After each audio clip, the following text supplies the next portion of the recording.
본 방송에서 제공하는 투자 정보는 투자 판단에 대한 조언입니다.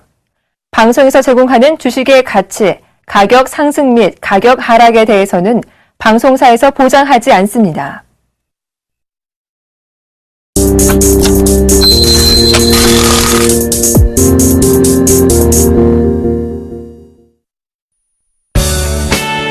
정확한 시황은 기본, 발로 뛰는 주식 투자, 숨은 흑진주 발굴의 대가, 안전성, 정확성은 물론 수익까지 이 모든 것을 원한다면 대박 플러스와 함께 기업 탐방의 원조 조민규 멘토의 발로 뛰는 주식 투자 지금 바로 공개됩니다.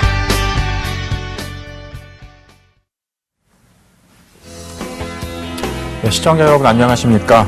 대박 플러스 시즌2 여러분의 수요일을 책임지고 있는 조민규 멘토입니다. 최근 들어서 1, 2인 그 가구가 증가하면서 핵가족화, 그 다음에 고령화로 인해가지고 색다른 반려동물을 키우시는 분들이 상당히 많다고 하는데요. 특히나 반려동물에 대한 종류도 다양해져가지고요. 뭐 장수풍뎅이, 사슴벌레, 희귀곤충인 뭐 뱀이라든가 이구아나 뭐 이런 것들을 또 키우시는 분들이 상당히 또 늘어나는 추세라고 합니다. 저도 뭐 1인 가구로 한 사람으로서 색다른 또 반려동물을 한번 키워볼까 고민을 한번 해봐야 될 것 같은데요. 그 전에 내일장 투자 전략부터 좀 세워봐야겠죠. 본격적으로 포트폴리오 종목 상담 신청 방법부터 알려드리고요. 방송을 시작해보도록 하겠습니다. 예, 참여 방법은요. 전화 02-3153-2611부터 2번, 무료 문자 013-3366-0110, 서울경제TV 홈페이지죠. www.cntv.co.kr, 종목 상담 신청 게시판에다가요. 기법 관련한 궁금한 사항이나 포트폴리오 전 종목 상담이 필요하신 분들은 주저하지 마시고 많은 연락 주시기 바라겠습니다. 예, 일단 오늘 시장부터 좀 정리를 하고 넘어가야 될 텐데요. 오늘 코스피 지수 같은 경우는 소폭 종가상에서 이제 상승을 하고 이제 마감을 하는 모습을 보였었지만은, 장중에는 2080포인트 정도 수준에서 계속해가지고 좀 저항을 받는 모습들을 좀 보여주고 있습니다. 앞선 방송에서 이제 그런 얘기를 드렸었는데, 코스피 지수가 이제 2080포인트에서 2100포인트라는 구간 자체가 2011년도에 형성됐었던, 미국의 신용등급이 강등하기 이전에 어떤 그 갭하락이 진행됐었던 그 시점이기 때문에 상당히 좀 강한 저항으로서 좀 작용이 될 수 있다라고 이제 몇 번 말씀을 드렸었죠. 그래서 지금 현재 지수가 다시 한번 2100포인트를 넘어서서 또 다시 한번 추가적인 이제 상승에 대한 랠리로 갈 것이냐, 아니면 지금 당장에는 그 저항으로 작용되는 어떤 지수대에 대한 부담감이 좀 있기 때문에 잠시 좀 쉬어가는 흐름으로 갈 것이냐, 두 가지 어떤 그 가능성을 둘 다 열어놓고 판단을 하고 있는데, 아직까지는 지수 자체가 당분간은 약간은 좀 박스권에 대한 형태로선 가지 않겠나. 물론 2100포인트를 한 번 더 터치하는 정도까지 추가적인 상승은 가능할 수 있겠지만, 그 자리를 넘어서기 위해서는 여러 가지 어떤 그 요인들이 좀 필요하다라고 좀 생각을 하고 있습니다. 특히나 이제 가장 중요한 건 이제 실적이겠죠. 대기업들의 어떤 실적이 계속해가지고 좋아지는, 증가하는 추세 쪽으로 가야 되는데, 지금 업종을 대표하는 뭐 삼성전자라든가 현대차 같은 경우, 그리고 또 오늘 같은 경우에 하락이 컸었던 뭐 조선이라든가 화학, 그다음에 정유업종 같은 경우에 실적에 대한 부담감이 아직까지도 시장이 좀 남아있는 흐름이기 때문에 이 부분을 뛰어넘어서야지만 확실히 어떤 2100포인트를 넘는, 그 다음에 추가적인 어떤 상승 흐름이 좀 전개되지 않을까, 이렇게 좀 판단을 하고 있습니다. 특히 이제 파생 시장에서 어떤 수급적인 동향을 살펴보면 외국인들이 8월달 들어서 계속해가지고 선물 쪽에서의 매도 규모를 좀 늘려나가는 모습들을 보여주고 있고요. 또 하나는 이제 풋옵션 쪽에서도 매수 규모를 지금 늘려나가고 있는 흐름들을 보여주고 있기 때문에 현물 시장에서는 외국인들이 순매수를 계속해가지고 나타내는 모습을 보여주고 있지만, 지수와 관련된 그런 흐름 쪽에서는 하락에 대한 부분들도 어느 정도는 베팅이 들어가고 있다, 이런 부분을 본다라고 한다면 무조건적인 상승이다, 지수 자체가 무조건적으로 올라간다, 이렇게 판단하기에는 조금 어려움이 남아있지 않나, 이렇게 좀 판단을 하고 있습니다. 반면에 또 이제 코스닥 같은 경우는 화끈하게 좀 그 시세적인 흐름이 좀 연출되는 모습들을 보여주면서 계속해가지고 어떤 코스피 지수의 모습을 보면 이제 갭을 동반한 단기적 어떤 급등세를 좀 보여주는 모습들을 보였었는데, 오늘 같은 경우에는 소폭 이제 하락을 하고 마감을 했습니다. 아무래도 이제 이번 주 월요일, 화요일이 지나가면서 이제 그 주 초반에 그 지수상으로 봤을 때 기술적으로 봤을 때 이제 변곡 구간을 지금 통과하고 있는 흐름이기 때문에 코스닥 시장도 단기간의 어떤 급등 이후에 약간은 좀 쉬어가는 흐름들이 좀 나타나지 않겠나 개인적으로 좀 그렇게 판단을 하고 있고요. 그런 부분을 본다라고 한다면 지금의 지수대에서 추가적인 상승을 보여주거나 혹은 코스닥 시장 쪽에서도 단기적으로 좀 많이 올라 있는 종목군들 쪽으로는 매수하기가 좀 부담스럽다. 이렇게 좀 정리를 해드리도록 하겠습니다. 반면에 최근에 어떤 코스닥 시장 쪽의 흐름을 보면 바닥권에서 특히나 이제 2분기 실적에 어떠한 우려감으로 인해 가지고 주가가 많이 하락을 했었던 휴대폰 관련주라던가 뭐 그 IT 쪽에서의 그 디스플레이 장비 업종 이런 쪽에서는 저가 매수세가 서서히 나타나면서 가격적인 지지대를 지금 구축해 놓는 모습들을 좀 보여주고 있거든요. 그래서 이제는 코스닥 시장도 어느 정도 좀 순환매가 돌아갈 수 있는 그런 어느 정도의 시장이 좀 형성되고 있는 모습들을 좀 보여주고 있다라고 좀 보시면 될 것 같습니다. 그래서 지난주 이제 이번 주 월요일에도 이제 그런 얘기를 드렸었는데 이번 주 코스피 지수의 예상 지수 밴드부터 좀 다시 한번 설명을 해드리도록 하겠습니다. 일단 뭐 지난번에 말씀드렸던 것처럼 기술적으로 봤을 때 2050포인트에서 2080포인트 그래서 뭐 대략적으로 보면 2048에서 뭐 2078포인트라고 적어놨지만 약 30포인트 정도 밴드를 보시면서 좀 이렇게 시장을 보시면 될 것 같고요. 그 다음에 여전히 아직까지는 단기 박스권에 대한 구간대에 위치를 하고 있고, 그리고 중요한 건 뭐냐면 그 부분이 이제 하단 구간이 아니라 상단이라는 얘기는 이제 저항 구간에 지금 진입을 하고 있다라는 얘기거든요. 그래서 지금 구간에서 추가적인 어떤 상승, 지난번에 형성됐었던 2093포인트라는 단기적인 어떤 고점 저항대를 넘어서는 흐름이 나오더라도 또 다시 한번 2100포인트라는 어떤 심리적인 또 저항 구간을 만날 수 있기 때문에 이 구간대를 확실하게 넘어서느냐 아니면 넘어서지 못하느냐에 따라서 단기적인 어떤 시황과 시장의 어떤 흐름들이 약간씩은 좀 달라질 수 있겠다. 이렇게 좀 정리를 해드리도록 하겠습니다. 특히 이제 뭐 실적적인 부분도 마찬가지겠지만 시장에서 계속해가지고 기대를 하고 있었던 8월달 금통의 어떤 금리 인하가 실질적으로 이제 그 결정이 됐기 때문에 상승을 이끌 만한 실질적인 좀 모멘텀이 좀 소멸되는 흐름들이라고 좀 보시면 될 것 같고요. 그런 어떤 그 모멘텀이 소멸되면서 반대적으로 또 이제 다른 새로운 또 모멘텀이 좀 그 몇몇 종목군들 쪽으로는 나타나는 모습들을 좀 보여주고 있죠. 특히나 이제 지주회사, 그다음에 지주회사와 관련된 기업들, 그다음에 사업에 대한 부분이라던가 지배구조에 대한 개편 수혜주라고 하는 종목군들이 또 새로운 모멘텀을 가지고 그러한 종목군들이 좀 강세를 또 보여주고 있는데, 일단 금리 인하에 따라 가지고 어떤 기대감을 가지고 있었던 증권주라던가 건설업종 같은 경우에 단기적인 어떤 차익 실현 물량, 그 다음에 재료가 시장에 노출되면서 그런 부분들에 따른 상승 모멘텀이 좀 소멸됐던 구간이 지금 이번 주 같은 경우에 극명하게 좀 나타나는 좀 모습들을 보여주고 있습니다. 특히 이제 뭐 앞으로 이제 장을 어떻게 보느냐 이거에 대한 부분들이 좀 갈라질 수 있을 텐데요. 저의 개인적으로는 단기적으로는 박스권이지만 중기적으로는 상승 추세는 여전히 유효하다, 이렇게 좀 판단을 하고 있고요. 이 근거에 대해서는 차트를 보면서 좀 설명을 해드리도록 하겠습니다. 예, 지금 이제 종합주가지수 차트를 보시면요, 지난번에 여기 까맣게 그려져 있는 선이 앞쪽으로 이렇게 쭉 당겨보면 지난번 말씀드렸던 것처럼 2011년도에 그 미국의 신용등급이 강등됐었던 시점에서의 개파락이 들어갔었던 구간대까지 지금 도달을 해 있는 상황이거든요. 그래서 위쪽으로 보면 대략 한 2100포인트에서 2115포인트 정도 되겠고, 아래쪽으로 보면 대략 한 2080포인트 정도 구간이 아마 될 거로 보여집니다. 그래서 이 부분을 이렇게 쭉 앞으로 당겨서 다시 보면 지금 구간대가 그 직전에 고점에 있었던 하단부 구간에 지금 도달을 하고 있습니다. 그래서 단기적인 부분으로 본다라고 한다면 추가적인 상승도 가능할 수 있겠지만, 어찌됐든 2100포인트 이상권에서는 다시 한번 이제 그 지난번에 개파락이 들어갔었던 저항 구간을 다시 한번 만날 수 있기 때문에 이 구간대까지 갔다가 다시 한번 아래쪽으로 이렇게 조정을 받는 흐름이 나타나던가, 아니면 이 구간에서 다시 한번 이제 조정을 받았다가 다시 상승으로 들어가는 계단식의 어떤 박스권 흐름이냐, 아니면 현재 구간에서의 박스권으로 갈 것이냐, 두 가지 정도가 이제 나뉘어질 수 있을 텐데요.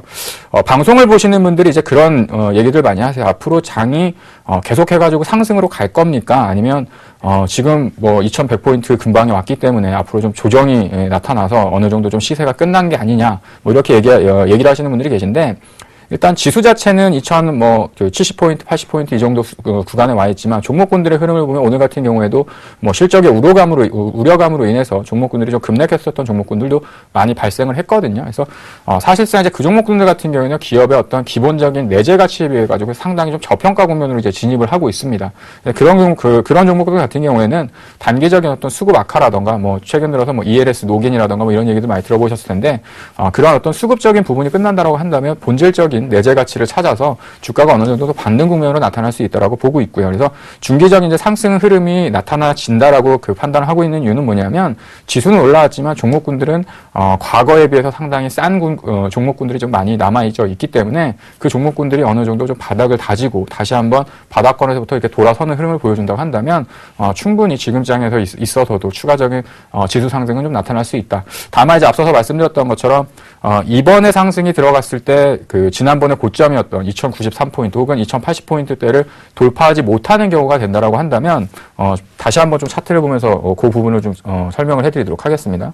그 이유는 뭐냐면 여기서 이제 상승이 들어가지 못하고 다시 지수가 주 후반부 들어서 조정을 보여주게 되면 실질적으로 흔히 얘기하는 쌍봉의 형태로서 이제 장이 무너져 버리는 형태가 나타날 수 있기 때문에 그 얘기는 뭐 장이 어떤 그 급격한 하락 추세로 간다라기보다는 지수에 있어서의 부담감을 느낄 수 있는 가능성도 배제할 수는 없다라는 거죠. 당연히 이제 위쪽으로 올라가면 기분이 좋겠지만 이 구간대를 확실하게 뛰어넘지 못하고 다시 한번 올라가다가 되밀려버리는 흐름이 나타난다면 직전에 형성됐었던 저점 구간대까지는 기본적인 어떤 그 지수에 있어서의 가격 조정이 나타날 수 있는 가능성도 항상 내포를 하고 있어야 된다라고 생각을 하시면서 시장에 좀 접근을 하셔야 될 것 같습니다. 그래서 시장의 양면성이라고 자체는 올라간 다음에는 누구든지 올라간다라고 얘기할 수 있겠지만 올라가지 않았을 경우에 하락으로 전환됐을 경우에는 그 부분은 사실 이제 손실로서 작용될 수 있는 부분들이 있기 때문에 지수가 무조건 올라간다, 상승이다 이렇게 판단하기보다는 가능성에 대한 부분들, 하락에 대한 가능성도 어느 정도 내포해 놓은 다음에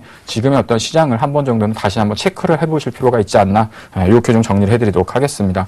두 번째는 이제 개인 투자자분들이 이제 많이 선호하시는 코스닥도 좀 우리가 살펴봐야 될 텐데요. 앞서서 이제 말씀드렸던 것처럼 코스닥 같은 경우도 단기간에 지난번 같은 경우에 한 530포인트까지 이제 하락을 할 때 많은 분들이 코스닥 지수가 좀 끝나지 않았냐 이렇게 얘기들 많았었지만 실질적으로 그때서부터 단기적인 급반등적인 어떤 형태를 띠고 지금 주가가 올라와 있거든요. 근데 앞서서 말씀드렸던 것처럼 코스피 지수랑 비슷하게 지금 한 560포인트 한 초중반권에서는 단기적인 좀 저항을 맞닥뜨리는 모습을 좀 보여주고 있습니다. 오히려 이제 코스닥 지수 같은 경우가 장기적인 추세로 볼 때는 상당히 유리한 구조를 가지고 있지만 단기적으로 봤을 때는 상당히 버거운 게 뭐냐면 지금 코스닥 지수는 월요일서부터 변곡 구간을 통과하고 있는데 지수가 오히려 상승을 했다라는 얘기죠. 그 얘기는 뭐냐? 단기적인 하락 압력을 크게 받을 가능성이 있을 수 있다라고 좀 보셔야 될 것 같습니다. 그래서 물론 앞서서 말씀드렸던 것처럼 이 저항 구간을 다시 돌파하고 대략적으로 한 570포인트 이상권까지 상승이 들어가면 좋겠지만 만약에 여기서 하락이 들어가면 지난번에 갭 상승이 들어갔었던 한 550포인트 이하 정도까지도 추가적인 단기적인 조정 가능성이 남아있는 흐름들이기 때문에 방송에서 항상 얘기드렸던 지나치게 좀 많이 올라와 있는 종목군들을 추격해가지고 쫓아가서 매수하시는 건 조금 위험할 수 있겠다. 이렇게 좀 정리를 해드리도록 하겠습니다. 그래서 결론은 지금 시장을 보면 싼 주식들도 많이 있고 또 계속해가지고 어떤 주가의 상승을 통해가지고 주가가 많이 올라가져 있는 종목군들도 많이 있지만 이제부터는 이번에 그 박스권에 대한 흐름들이 나타나고 다시 한번 코스피 지수나 혹은 코스닥 지수가 저점을 확인한 어떤 그 박스권 하단부에 도달했을 경우에는 단기적인 낙폭과대 종목군들이 저점에서부터 반등을 좀 보여주면서 시장을 다시 한번 좀 윗방향적으로 지수를 좀 방어해 놓는 흐름들이 좀 나타나지 않을까 이렇게 좀 판단을 하고 있고요. 그런 부분들이 시간이 지나고 나면 중기적인 추세적인 변환으로서 특히나 이제 업종에 대한 부담감이라든가 실적에 대한 우려감을 가지고서 단기적인 주가가 하락을 했기 때문에 그 기업들에 대한 실질적인 내재 가치는 더욱더 싼 국면에 지금 진입을 하고 있습니다. 그래서 그런 부분을 본다라고 한다면 오히려 시장에 대한 어떤 지금 시장을 좋다 나쁘다 이렇게 판단하기보다 본질적인 기업에 대한 가치보다 싼 종목군들을 서서히 조금씩 담아 나가야 되는 시점이 아닌가 이렇게 좀 판단을 하고 있고요. 계속해서 말씀드리는 것처럼 너무 많이 올라가 있는 종목군들이 시장이 조정을 받을 때 그쪽에 있는 매물터부터 또 한번 출회될 수 있는 가능성이 있으니까 그런 부분들 참고하시면서 대응하시면 좋을 것 같습니다. 예, 시장에 대한 부분들은 이 정도까지 이렇게 마무리를 하도록 하겠고요. 지금 이제 방송상에서 설명드렸었던 포트폴리오 종목군들 어떤 종목군들이 있는지 주가 흐름들 한 번씩 살펴보도록 하겠습니다. 예, 지금 이제 첫 번째 종목이 이제 유닛 테스트인데, 이제 수익률로 한 50%, 51% 정도까지 이제 상승을 하고 있고요. 동아일텍이 18.9%. 최근에 이제 LIG ADP 같은 경우도 주가가 좀 탄력을 받아서 16%. 그다음에, 디스플레이 쪽에서의 대장주라고 말씀드렸던 SFA 같은 경우도 3% 정도 이제 수익률을 좀 보여주고 있고요. 끝으로 보니까 포메탈 한 종목이 지금 마이너스 한 9% 정도 수익률을 좀 보여주고 있네요. 예, 지금 이제 포트폴리오에 대한 종목군들을 보시면, 앞서서 말씀드렸던 것처럼 뭐 유니테스트 같은 경우에는 제가 방송이나 뭐 다른 방송에서도 계속해가지고 좀 언급을 드리고 있습니다. 그러니까 주가는 많이 올라왔지만 실적에 대한 부분들, 그다음에 기업 가치가 오히려 전년 대비해가지고 급격하게 지금 좋아지는 흐름을 보여주고 있기 때문에 실질적으로 2,800원, 3,000원 정도 주가가 위치를 한다고 하더라도 실적에 비해서 저평가되어 있는 국면으로 지금 전환이 되어 있다고 좀 보시면 될 것 같아요. 그래서 작년 같은 경우에 실적이 안 좋았다가 올해 실적이 좋아지면서 턴어라운드에 이제 성공을 했죠. 그리고 올해 하반기서부터는 실질적으로 실적에 대한 기대감이 더 많이 이제 커질 수 있는 부분들이 작용할 수 있기 때문에 주가의 흐름들은 좀 더 상승이 좀 가능하지 않을까 이렇게 좀 정리를 해드리도록 하겠습니다. 뭐 앞서서 말씀드렸던 동아 알텍이나 LIG ADP 같은 경우는 디스플레이 장비 업체죠. 다른 디스플레이 장비 업체들은 최근 들어서 뭐 바닥권에서 서서히 조금씩 이제 바닥을 잡고 이제 움직이려는 모습들을 보여주고 있지만 동아일텍이나 LIG ADP 같은 경우에는 오히려 그 선도주적인 역할을 하면서 다른 종목군들에 비해서는 주가가 좀 많이 이제 올라가 있고 추세적인 상승을 계속해가지고 이어져 나가는 모습들을 보여주고 있습니다. 그래서 디스플레이 장비 업종이 바닥권에서 어느 정도 탈출 신호가 좀 잡힌다고 한다면 이 업체들은 추가적으로 더 빠른 상승을 갈 수 있는 흐름들을 연출시킬 수 있기 때문에 마찬가지로 보유하고 계신 분들은 보유하시라고 말씀을 드리도록 하겠고요. 한 가지 좀 팁을 드린다고 하면 지금 이제 제가 방송에서 SFA 같은 경우는 디스플레이 쪽에서 대장주입니다라고 말씀을 드렸었는데 오늘 이제 다시 한번 42,000원 정도까지 이렇게 단기적인 조정을 좀 보여주고 있습니다. 그래서 42,000원 정도 수준이라고 한다면 제가 이제 그 방송에서 편입했었던 가격권이 그 정도 수준이니까 그 정도 수준에서는 충분히 저가 매수 그다음에 분할 매수할 수 있는 가격권에 진입을 하고 있다. 이렇게 좀 판단을 하시면 될 것 같아요. 그래서 뭐 요러한 종목군들이 지금 포진되어져 있고요. 특히나 제가 지속적으로 강조드리는 건 뭐냐면 지금은 이제 8월 달이고요. 3분기를 지금 통과하고 있습니다. 그래서 작년, 그 다음에 올해 상반기 때 실적이 좋았던 종목군들 주가가 많이 올라왔다고 한다면 이제서부터는 올해 하반기, 그 다음에 내년에 실적이 좋을 미래에 대한 먹거리들이 좋아질 수 있는 종목군들 쪽으로 눈길과 손길을 좀 보여주는 하나의 어떤 방법도 괜찮은 시점이 아닌가. 그리고 그런 종목군들은 주가가 많이 쌉니다. 그러니까 부담 없이 편입할 수 있는 가격권에 있으니까요. 크게 단기적으로 어떤 큰 욕심을 부리지 않는다고 한다면 그러한 종목군들도 편입할 수 있는 기회로서 살펴보시면 좋을 것 같습니다. 네, 포트폴리오에 대한 부분들은 여기 정도까지 좀 설명을 해드리도록 하겠고요. 본격적으로 내일 방송에서 내일 시장에서 편입할 수 있는 종목에 대한 부분들 설명드리는 시간을 갖도록 하겠습니다.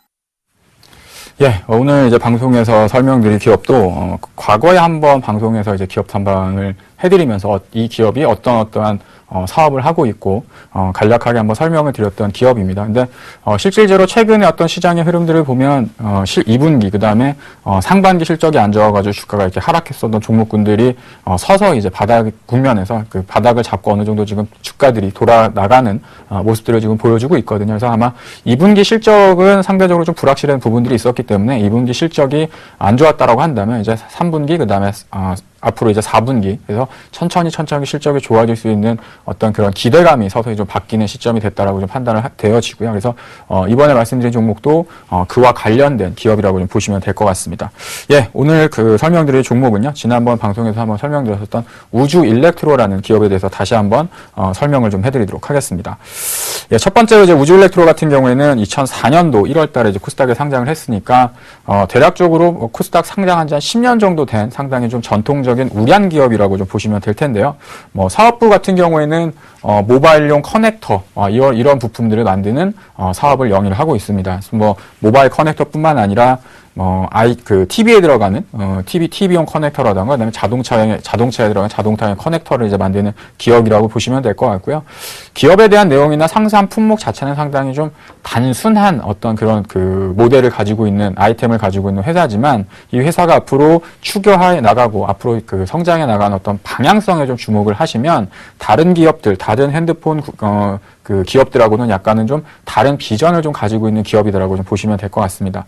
예, 두 번째 이제 아까 말씀드렸던 것처럼 단순하게 뭐 모바일 쪽만 하는 것들이 아니라 스마트폰, 태블릿 PC, 그다음에 디스플레이, 그다음에 자동차 쪽으로 특히나 이제 중요한 부분들이 이제 자동차 쪽에 대한 매출이 이제 올해서부터 본격적으로 지금 그 반영이 되어지고 있고요. 특히 내년도로 갔을 경우에는 상당히 좀 큰 폭의 그 매출 성장을 좀 기록할 수 있는 부분들을 기대할 수 있기 때문에 최근 들어서 이제 핸드폰 부품주라던가 스마트폰 부품주 같은 경우에는 업황에 대한 부진, 그다음에 이제 앞으로 스마트폰에 대한 성장은 어느 정도 꺾이지 않았느냐, 뭐 이런 그 우려감들이 나타나면서 주가가 하락을 했지만, 동사 같은 경우는 아직까지는 뭐 모바일과 관련된 매출 비중이 상당히 큰 폭을 차지하고 있고, 국내 기업들에 대한 매출 비중이 좀 많기 때문에 국내 업체들이 뭐 스마트폰 판매량이 좀 줄어든다라고 한다면 그쪽 부분에 대한 매출은 당연히 줄어드는 형태로서 작용될 가능성이 좀 있습니다. 그로 인해 가지고 주가가 많이 떨어졌고요.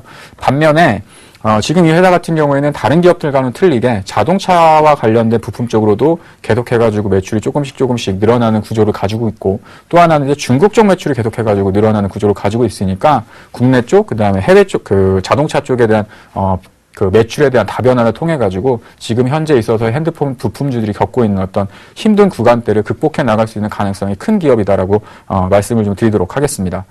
예, 사업부에 대한 부분들을 좀 보시면요, 아까 말씀드렸던 것처럼 이제 모바일 커넥터, 그래서 모바일 커넥터 쪽에 보면 우리가 뒤에 꼽는 뭐 유심칩이라던가 SD 카드라고 하죠. 그래서 뭐 이런 부분들을 이제 그 커넥터를 연결시켜주는 어떤 그런 부품들이라고 보시면 될 것 같고요. 뭐 배터리 핸드폰 뒤에를 이렇게 열어보시면, 그 핸드폰 배터리하고 그 핸드폰 본체를 연결시켜주는 그런 단자들 같은 거, 뭐 이런 것들을 이제 만드는, 뭐 이어폰이라던가 이런 단자들을 만드는 그 모바일 커넥터에 대한 비중이 상당히 큰 기업이다. 그래서 뭐 사업부에 대한 그 기준, 말씀드렸던 것처럼 뭐 그 아이템 자체는 상당히 좀 단순하고 명료한 기업입니다.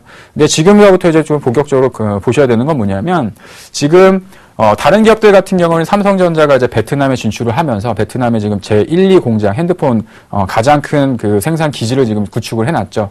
다른 기업들 같은 경우는 이제 베트남에 동반해서 따라가가지고 먼저 이제 진입을 했었었는데, 지금 우주일렉트로 같은 경우에는 이번에 이제 공장이 완성이 됐고요. 이제 앞으로 베트남 공장도 본격적으로 가동이 될 준비를 좀 해놓고 있습니다. 그래서 과거 같은 경우에는 중국 공장하고 이제 우리나라 이제 그 우리나라 국내에 있는 어떤 생산 기지를 통해 가지고 사업을 했다라고 한다면, 이제부터 베트남에 들어가서 베트남 쪽에서 새로운 어떤 사업에 대한 부분들을 지금 고민하고 있는 흐름들이기 때문에 어떤 핸드폰뿐만 아니라 다른 쪽에 대한 어떤 수요에 대한 증가분이 나타난다고 한다면 추가적인 어떤 매출에 대한 확대 역시도 기대할 수 있는 흐름이다라고 좀 보시면 될 것 같습니다. 그다음에 이제 가장 중요한 부분인데요. 국내 기업들이 지금 최근에 어떤 뉴스를 보시면 뭐 중국의 그 스마트폰 시장에서 중국의 본토 기업이 지금 1위를 차지하고 있다, 뭐 이런 뉴스들을 좀 보셨을 텐데, 지금 이제 가면 갈수록 우리나라 국내에 있어서의 매출이 편중됐던 기업들 말고 중국에 대한 매출이 점진적으로 이제 늘어나고 있는 기업들은 좀 주목해 보실 필요가 있을 것 같아요. 그래서 삼성전자나 뭐 LG전자 뭐 이런 쪽에 대한 어떤 수요에 대한 부분들이 이제는 성장에 대한 정체 국면에 지금 진입을 하고 있기 때문에, 중국 같은 경우에도 중국의 본토 기업이죠. 뭐 샤오미라던가 하웨이, 뭐 ZTE, 그다음에 레노버 같은 그러한 회사들에 대한 매출 비중이 점진적으로 지금 늘어나고 있다. 그래서 전체적인 파이는 한정적으로 이제 고정되어져 있는 상태지만, 기존에서 어떤 줄어들었던 부분들을 새로운 매출처를 통해 가지고 어느 정도 좀 메꿔 나갈 수 있는 부분들이 있기 때문에, 이러한 기업들 같은 경우에는 단기적인 어떤 시장에 있어서의 가격 조정이나 뭐 주가의 하락은 있을 수 있겠지만, 매출에 대한 부분들은 시간이 지나면서 다시 한번 이제 안정화를 찾아나갈 수 있는 가능성이 상당히 크다, 이렇게 좀 보시면 될 것 같습니다. 특히 이제 가장 주목해야 되는 부분인데요. 계속해가지고 말씀드리는 것처럼 이제 우주일렉트로는 내년 정도가 되고 아마 조금 더 시간이 지나게 되면 이제 자동차용 관련 기업이라고 이제 분류할 수도 있을 것 같습니다. 올해 같은 경우에는 한 70억 정도에서 100억 정도의 매출이기 때문에 실질적으로 뭐 눈에 띄게 막 자동차용 매출이 크게 늘어났다 이렇게 볼 수는 없겠지만, 이 매출 비중이 내년이 되면 거의 한 2배 정도 성장할 걸로 지금 예상을 하고 있고요. 내후년이 되면 올해 기준으로 봤을 때 한 4배에서 5배 정도 지금 성장을 할 걸로 예상을 하고 있기 때문에 연간 기준으로 보면 지속해가지고 한 100% 이상씩 성장을 지속해 나갈 수 있다라는 거죠. 그래서 모바일 쪽에 대한 매출 비중이나 뭐 IT와 관련된 매출 비중이 조금 축소되는 흐름이 된다고 하더라도, 다른 기업들처럼 부침이 심해지는 것이 아니라 새로운 자동차용과 관련된 그 커넥터를 통해 가지고 새로운 매출에 대한 매출과 실적이 이렇게 증가되는 흐름으로 갈 수 있기 때문에 지금 당장에 있어서의 어떤 그 단기적인 주가 하락은 오히려 매수의 기회가 아닌가 이렇게 좀 판단을 하고 있습니다. 특히 이제 그 안정적인 재무 구조를 우리가 좀 살펴봐야 될 텐데요. 다른 기업들 같은 경우에는 물론 이제 탄탄한 기업들도 상당히 많이 있겠지만 지금 우주일렉트로 같은 경우에는 실질적으로 순연금 자산이 한 400억 이상이 보유하고 있습니다. 그래서 지금 올해 기준으로 오늘 기준으로 봤을 때 시가총액이 한 1,200억이 채 안 되는 수준인데 현금성 자산이 한 30% 이상 차지하고 있기 때문에 부채 비율도 30% 이하고요. 그래서 유보율도 상당히 크고 그다음에 현금성 자산도 상당히 큰 안정적인 재무 구조를 자랑하고 있는 기업이다라고 좀 보시면 될 것 같아요. 그래서 마지막으로 이제 투자 포인트를 좀 간단하게 말씀을 드리면요. 2분기 실적 부진은 이제 지난주에 이제 실적 발표를 하면서 어느 정도 이제 불확실성에 대한 부분들은 해소가 되지 않았나 이렇게 좀 판단이 되어집니다. 그래서 전반적으로 핸드폰, 스마트폰 관련주들 최근에 주가 흐름을 보면 많이 빠졌죠. 특히나 2분기에서 3분기 넘어오는 시점에서 보면 거의 한 60%, 70% 이상 단기적인 어떤 급락을 거친 종목군들이 상당히 많은데요. 이제 그런 부분들이 2분기 실적이 상당히 많이 안 좋았습니다. 이제 그런 부분들 때문에 주가가 많이 하락을 했고 그 이유는 잘 아시는 것처럼 일부 고객사의 재고 조정에 대한 부분들이 이슈가 되면서 2분기 때 추가적인 어떤 그 매출을 발생시키는 게 아니라 기존에 가지고 있었던 재고 물량들을 좀 소진시키는 어떤 그 재고 조정이 끝나는 시점이 됐기 때문에 올해 이제 6월 달서부터는 어느 정도 좀 실적이 안정화 궤도로 좀 진입을 하고 있다라고 좀 보시면 될 것 같아요. 그래서 상반기 그다음에 2분기 때 실적이 2011년도 이후에 우주일렉트로 같은 경우에 가장 안 좋았었던 실적을 기록을 했습니다. 주가 역시도 2011년도에서 2011년도 이후에 가장 역사적으로 저평가되어 있는 구간에 지금 진입을 해 있는 상태고요. 그래서 오히려 그런 관점이라고 한다면 남들은 안 좋다라고 얘기할 수 있지만 앞으로 앞서서 말씀드렸던 것처럼 이러이러한 부분에 있어서 회사가 좋아질 수 있는 가능성을 또 가지고 있고 그다음에 기본적인 이 회사의 내재 가치보다 상당히 저평가 구면에 진입을 하고 있기 때문에 이 정도 가격이면 부담 없는 가격이 아닌가 이렇게 좀 얘기를 드리도록 할게요. 그래서 중국에 대한 매출이라든가 자동차들 부분에 대한 그 실적이 앞으로도 계속해가지고 좀 커져나가는 흐름들을 보여주고 있으니까 오히려 이제 2분기 그다음에 3분기가 지나고 아마 내년 정도가 되면 이런 쪽에 대한 매출 비중이 지난 다른 고객사들이 차지하고 있었던 매출을 조금씩 메꾸는 정도의 형태가 될 수 있으니까 실적이 당연히 이제 정상화 궤도로서 이제 진입한다라고 좀 보시면 될 것 같고요. 가장 중요한 건 이제 기업에 대한 기본적인 가치 수준보다 상당히 좀 저평가 국면에 진입을 하고 있다라는 겁니다. 그래서 지금 우주일렉트로 같은 경우에는 실질적으로 주가로 환산해서 이 기업에 대한 가치를 환산해 보면요. 대략 한 16,000원 정도 되는 어떤 순자산을 가지고 있는 회사인데 지금 주가는 이제 12,000원 정도 수준이니까 대략적으로 한 30% 이상 시장에서 좀 그 디스카운트 할인돼 가지고 좀 거래가 되고 있는 상황이다라고 좀 보시면 될 것 같고 앞서서 설명드렸던 것처럼 2011년도에 처음으로 분기에서의 어떤 그 적자를 기록을 했습니다. 올해 2분기 때. 그래서 주가 역시도 2011년도 이후에 역사적인 저평가 구간. 그래서 가격적으로 보면 그때 당시에도 한 11,000원, 12,000원 정도 수준이었지만 실질적으로 2011년도하고 지금 현재 어떤 그 기업에 대한 가치를 비교를 해보면 그때보다 대략적으로 한 20% 정도 지금 기업 가치는 높아져 있는 상황인데 주가 자체는 동일한 구간에 있다는 얘기는 그때보다 훨씬 더 그 기업에 대한 내재 가치는 좋아졌지만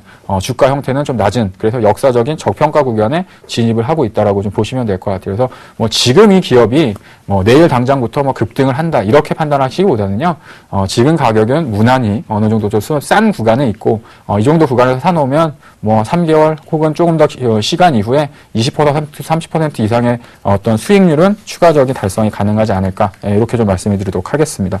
그래서 목표 주가에 대한 부분들 마지막으로 좀 설명드리고 기술적으로 현재 어떤 그 매매 전략하고 주가 위치를 좀 설명드리도록 할 텐데요. 일단 1차적인 목표 주가의 시가총액은 1,500억 정도로 보시면 될 것 같습니다. 현재 이제 오늘 종가상으로 1,200억 정도 됐으니까요. 대략적으로 한 주가로 환산했을 때 한 15,100원 정도, 이 정도까지는 무난한 상승이 좀 가능할 수 있다라고 좀 보시면 될 것 같고, 좀 길게 보시는 분들이라고 한다면 올해 이제 상반기의 고점이 한 18,000원 정도인데 아마도 내년 정도가 되면 18,000원 이상 정도까지도 충분히 상승이 좀 가능하지 않을까. 그러면 12,000원에서 18,000원 정도면 50% 정도 수익이 달성을 가능할 수 있으니까 지금 현재 가격에서는 무난한 정도의 가격에 좀 있다. 이렇게 좀 보시면 될 것 같아요. 그래서 주가를 보시면서요, 투자 전략에 대한 부분들 설명을 해드리도록 하겠습니다. 예, 차트를 보시면 주가가 좀 많이 빠졌죠. 작년도 4월 달만 하더라도 3만 원 이상의 거래됐던 주식이었고 올해 5월 달 정도만 하더라도 18,000원 정도에서 거래가 됐었었는데 아마 이때서부터 핸드폰 부품주, 파트론을 비롯해가지고 플렉스컴, 모베이스 이런 종목군들이 전반적으로 이제 약세를 띠면서 주가가 이제 많이 내려오는 형태를 보였습니다. 그래서 지난 7월 달에 11,000원이라는 어떤 역사적인 저점을 좀 기록을 하면서 지금 현재 구간은 약간 좀 옆으로 주가가 좀 횡보하는 모습들을 보여주고 있는데요. 지금 현재 구간에서 매수를 가담을 해서 좋겠지만 제가 볼 때는 지금 당장 이렇게 급하게 접근할 필요는 없다라고 좀 판단되어집니다. 그래서 제가 이제 방송상에서는 매수가를 한 12,000원 정도 이렇게 11,800원, 12,000원 정도 말씀을 드리겠지만 주가를 좀 지켜보시다가 내일 당장 급하게 사야 되는 주식 아니니까 12,000원 이하 그래서 11,800원 정도를 매수가로 좀 이렇게 편입을 하시면 될 것 같고요. 일단 단기적으로는 기술적인 저항 구간이 13,500원 정도를 1차적인 목표가로 제시를 해드리고 이 구간대를 다시 한번 회복됐을 때 목표 주가는 다시 15,000원 정도로 상향하는 식으로 대응을 좀 하도록 하겠습니다. 손절가는 지난번 저점이었던 11,000원대를 살짝 이탈하는 1,900원 정도를 제시해드리도록 하겠습니다. 예, 그래서 이제 우주 일렉트로에 대한 부분들은 방송에서도 제가 몇 번 이제 설명을 해드렸었는데, 제가 이제 탐방을 가고 이 회사에 대한 어떤 실적에 대한 부분들을 확인을 하면서 이 회사는 기업의 실질적인 가치보다 주가가 많이 싼 국면에 속해져 있고, 주가가 기본적인 가치보다 주가가 많이 싸다라는 얘기는 뭐냐면 흔히 얘기하는 이제 안전마진이라고 하죠. 안전마진. 그래서 이 회사의 기본적인 내재 가치는 16,000원인데 현재 주가는 12,000원. 그러면 기본적으로 주가가 본질적인 이 회사의 기본적인 가치를 찾아가더라도 하더라도 4,000원 정도의 어떤 수익을 내가 깔고 갈 수 있으니까. 근데 주가가 다시 16,000원 정도까지 회복이 된다는 얘기는 뭐냐면 실적이 안정화가 되고 회사가 좋아지고 있다는 얘기로 이제 생각할 수 있거든요. 그래서 이러한 부분들과 관련해가지고 그러한 어떤 안전마진을 가질 수 있는 기업들을 하나씩 좀 모아나가시는 전략, 이런 것도 하나의 방법이 아닌가 이렇게 좀 설명해드리도록 하겠습니다. 예, 그렇게 해가지고 우주 일렉트로에 대한 얘기는 이 정도까지 마무리 짓도록 하겠고요. 많은 분들이 요새 지금 제가 이제 화요일하고 목요일 저녁마다 무료 방송을 좀 진행을 하고 있는데 내일도 이제 8시 샘플러스 사이트 온라인 강연회가 진행이 되어집니다. 그래서 내일 저녁 8시 오시면요, 우주 일렉트로뿐만 아니라 아까 말씀드렸던 SFA에 대한 어떤 투자 전략, 그리고 현재 있어서 제가 보고 있는 어떤 시황에 대한 관련된 사항들, 이런 것들도 소개드릴 수 있는 시간이 있으니까 시간 되시면 내일 저녁 8시에 현재 시장과 그다음에 앞으로의 어떤 대응 전략에 대해서 설명을 드리는 시간을 갖도록 하겠습니다. 요 정도까지만 이렇게 말씀을 드리도록 하겠고요. 그 다음에, 시청자 포트폴리오 전화 연결 참여하는 방법, 다시 한번 좀, 고지를 한번 해드리도록 하겠습니다.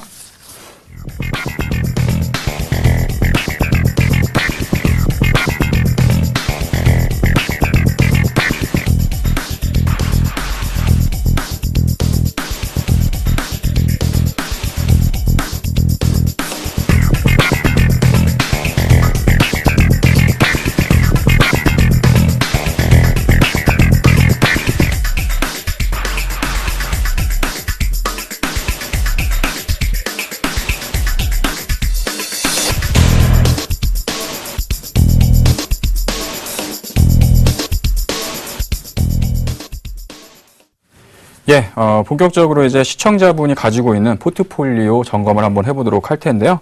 어떠한 종목을 가지고 계셨는지, 문자로 보내주셨던 내용들이 있으니까 한번 어떤 종목이 있는지 한번 살펴보도록 하겠습니다. 지금 첫 번째 종목은 GS건설 32,000원에 비중이 40% 정도 가지고 계시고요. 그 다음에 SK하이닉스 26,000원에 20%.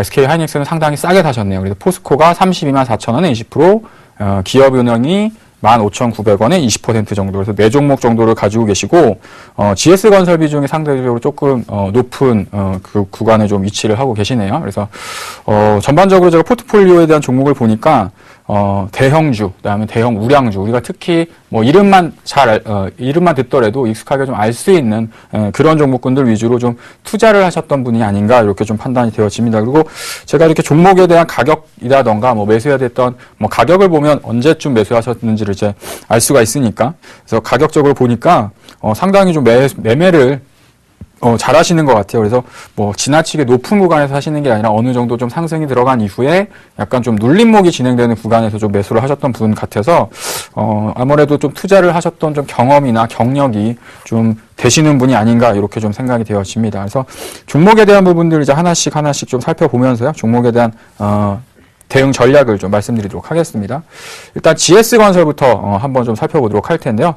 매수가가 32,000원 정도의 40% 정도라고 하셨었는데 일단 결론부터 좀 투자 의견에 대한 부분들을 말씀드리면 지금 현재 구간에서의 32,000원에 매수했었던 비중이 40%좀 높다라고 좀 판단이 되어집니다. 그래서 비중을 다른 종목군처럼 한 20% 정도 비중으로 좀 낮춰보시는 게 좋지 않을까라고 먼저 말씀을 좀 드리도록 하겠고요. 그래서 전반적으로는 뭐 궁극적으로는 사실은 이제 그 GS건설에 대한 부분들은 보유 의견이지만 실질적인 비중이 좀 40% 정도 좀 과하다는 판단이 있기 때문에 20% 정도를 좀 덜어내셔라. 이러한 좀 의견을 좀 드리도록 하겠습니다. 그래서 일단 뭐 추세를 본다고 하면 최근 들어서 이제 건설업종 같은 경우에도 금리 인하에 대한 어떤 기대감이라던가 이런 부분들 때문에 전반적으로 상승세를 좀 많이 보였었지만 최근 들어서는 또 그런 부분들이 어느 정도 좀 차익 실현이 좀 나오는 그런 흐름들을 좀 보여주고 있거든요. 특히 이제 GS건설 같은 경우는 작년도 실적이 좀 많이 안 좋았고 특히나 뭐 GS건설, 삼성엔지니어링 같은 경우가 좀 비슷한 움직임을 좀 보여주고 있는데 해외 쪽 플랜트와 관련된 이제 그런 흐름들을 보여주고 있으니까요.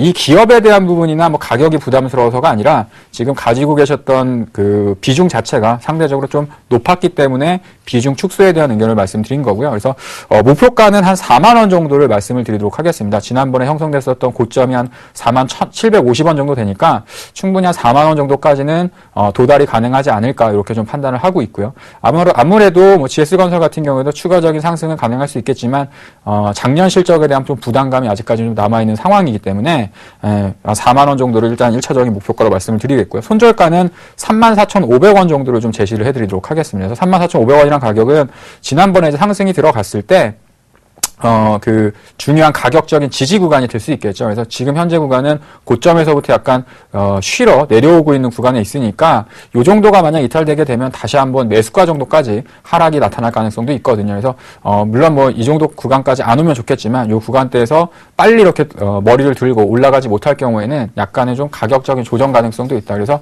일단 비중 정도를 20% 정도 절반 정도로 좀 줄여 놓으시고 20% 정도 수익권에 있으시니까 가지고 계시다가 손절가 34,500원과 목표가 4만 원 정도로 좀 기억하시면서 대응을 하시면 좋을 것 같습니다.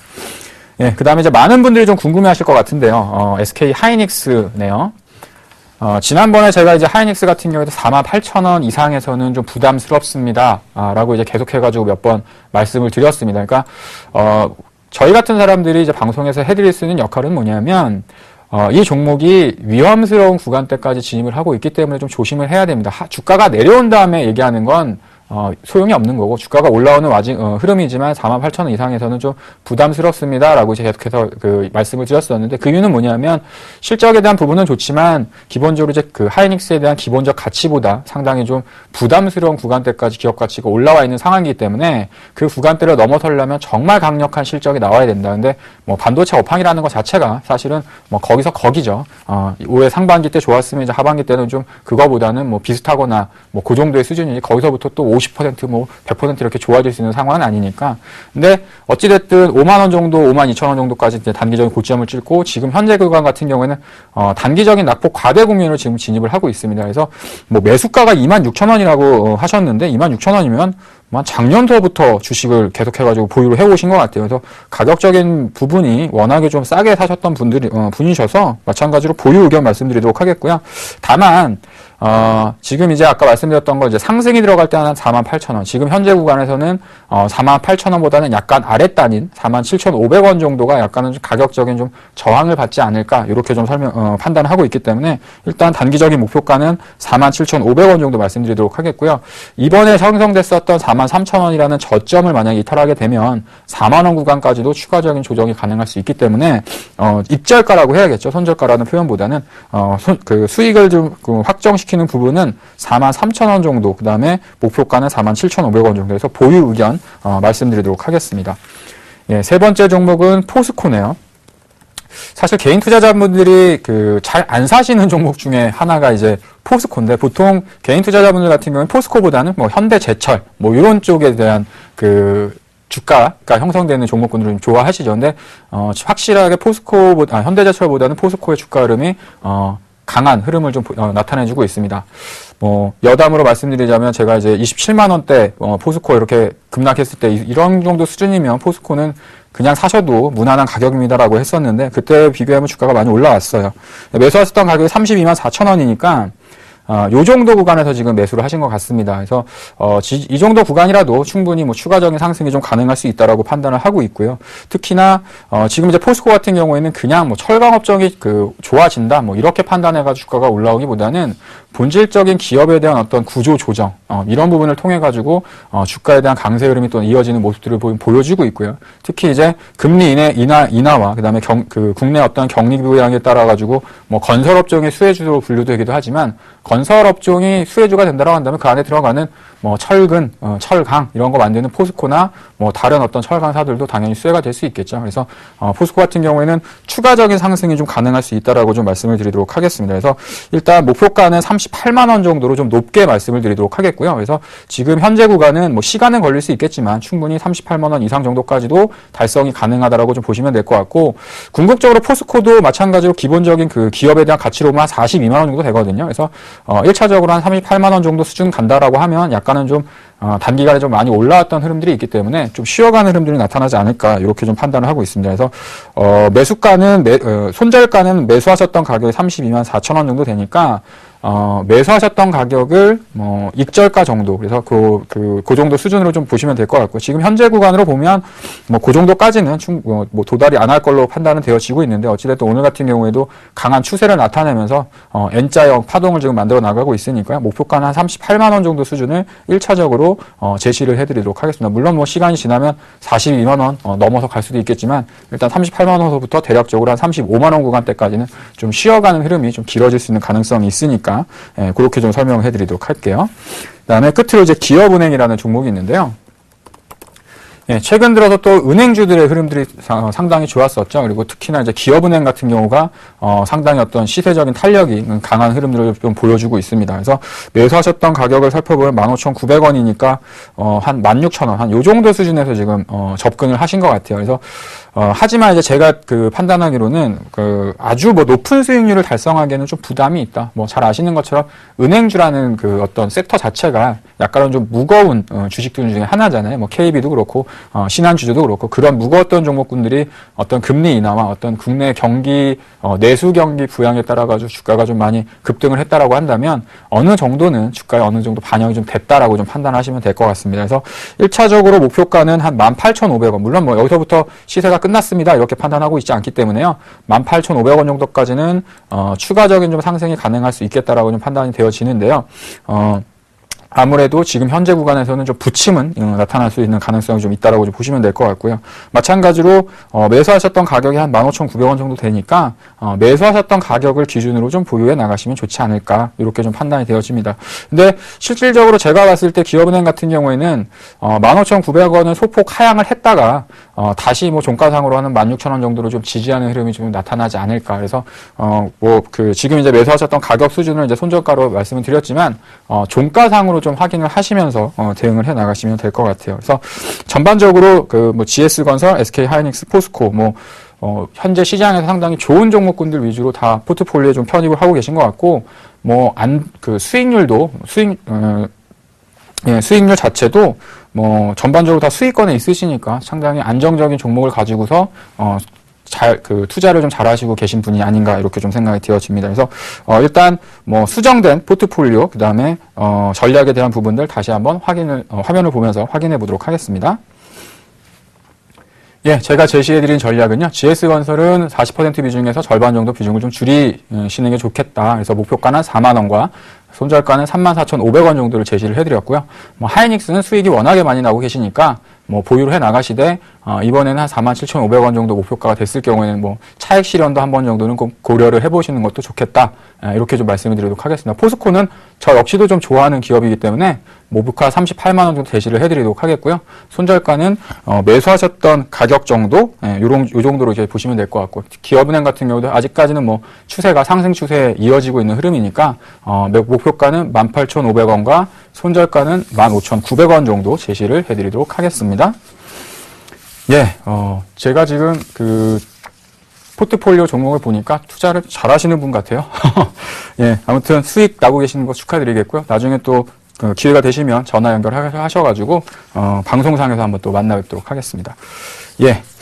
네, 그렇게 해가지고 오늘 전반 준비됐던 내용들은 이 정도까지 말씀을 드리면 될 것 같고요. 앞서서 말씀드렸던 것처럼 시장도 마찬가지고, 지수가 오르거나 혹은 지수가 하락을 한다고 해서 지수가 오를 때는 좋았다가 또 내가 가지고 있는 종목이 조금 조정을 받고 주가가 하락했다 가지고 너무 실망하시거나, 낙심하지 마시고 항상 좀 즐겁고 편안한 마음으로 투자를 하신다면 좋은 결과가 있을 거라고 말씀드리도록 하겠습니다. 자, 지금까지 수요일의 남자 주민규 멘토였습니다.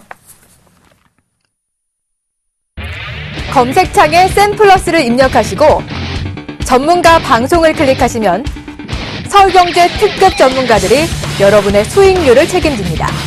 주식 투자 샘플러스와 함께하세요. 예, 오늘 준비됐었던 내용들은 여기까지지만, 또 시장에 대한 궁금한 사항이라던가, 기업에 대한 궁금한 사항들은 앞서 말씀드렸던 것처럼 내일 저녁 8시, 샘플러스 홈페이지에 오시면요, 저의 무료 공개 방송이 준비되어 있습니다. 그래서, 앞으로 이제 시장이 어떻게 될 건지, 그 다음에 어느 종목군들 쪽으로 내가 좀 투자를 하면 앞으로 좀 수익을 낼 수 있는지, 종목에 대한 얘기들, 그 다음에, 제가 요새 지금 계속해가지고 여러분들한테 말씀드리는 내용들이 있죠. 주식을 하실 때, 머리로써 하지 마시고 좀 마음 속에서 내가 이 주식을 왜 하고 있는지, 그 다음에 이 기업에 대한 투자를 정말 투자자답게 하고 있는지를 여러분들이 좀 생각을 좀 하시면서 주식을 하라고 계속해가지고 좀 말씀을 드리고 있는데, 그런 부분들도 준비된 내용들이 있으니까 내일 저녁 8시 오시면 온라인에서 저를 만나보실 수 있을 것 같습니다. 자, 준비된 내용은 여기까지 진행하도록 하겠고요. 수요일의 남자 저 조민규는 여기서 물러가도록 하겠습니다. 시청해주셔서 감사합니다.